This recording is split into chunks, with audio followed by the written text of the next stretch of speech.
सुबह 4 बजे उठना है। उठने के बाद सरगी खानी है। सरगी जो सास के पास से आए, अगर आपकी सासू माँ आपको सरगी नहीं भी देती तो अपने घर की किसी बड़ी बुजुर्ग महिला से आप सरगी ले सकते हैं। सरगी में क्या होता है, आपको थोड़ी फेनिया, थोड़ी मिठाई, थोड़े फल वो आपको देते हैं। सुबह 4 बजे आप वही सब चीजें खा लीजिए और खाने के बाद व्रत आरंभ करिए। जैसे सूर्य उदय हो उसके बाद पानी भी नहीं पीना, लेकिन शाम को 4 बजे कथा सुनकर पानी पीना है, लेकिन नॉर्मल पानी नहीं पीना।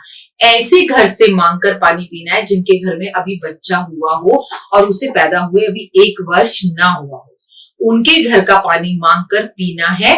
और उसी मतलब उस घर के पानी से मतलब है वो पानी दे दे सादा, ये शरबत दे दे, रूह अफ़ज़ा दे दे, या लिम्का दे दे, या कोल्ड ड्रिंक दे दे। तो हमारे यहाँ क्या होता है, हम सारी औरतें हैं, मतलब 200 लोगों की सोसाइटी है, लेकिन पूजा केवल 7-8 महिलाएं करती, तो हम ऐसे घर ढूंढ लेते हैं, फिर हम उनके आगे हाथ जोड़ते हैं, रिक्वेस्ट करते हैं कि आपके यहाँ बच्चा हुआ है, हमें कथा सुननी है, तो आप हमारे को लिम्का दे दीजिए।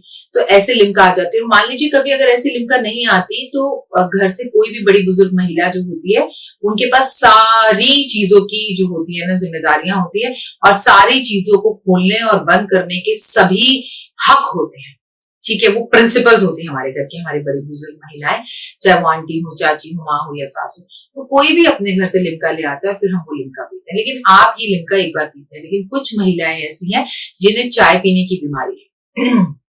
कथा सुनकर थोड़ा सा वो उस घर का पानी पीकर, जहां बच्चा पैदा हुआ हो उस घर का पानी पीकर आने के बाद आप अपने घर में अपने घर की चाय पी सकते हैं, लेकिन केवल एक बार। चाय पीने का मतलब ये नहीं कि आप बिस्किट खा रहे हैं, बार बार मुंह झूठा करें, एक बार।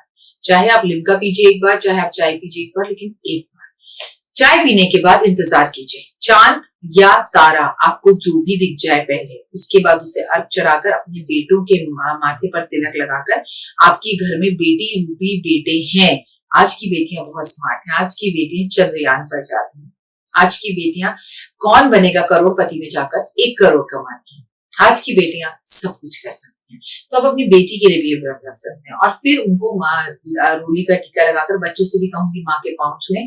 सबसे पहले अपने बच्चे का मुंह किसी मीठी चीज से मीठा कराकर फिर पूरा परिवार साथ बैठकर भोजन करें। अब भोजन में भी 2 तरह की बातें हैं। कई लोगों का कहना है कि इसमें अन्न नहीं खाते, लेकिन मैं फिर आपसे कहूंगी, अगर आप बीमार हैं और आपके घर में कोई रूल्स है, सासू माँ जैसा कहती है वैसा करें।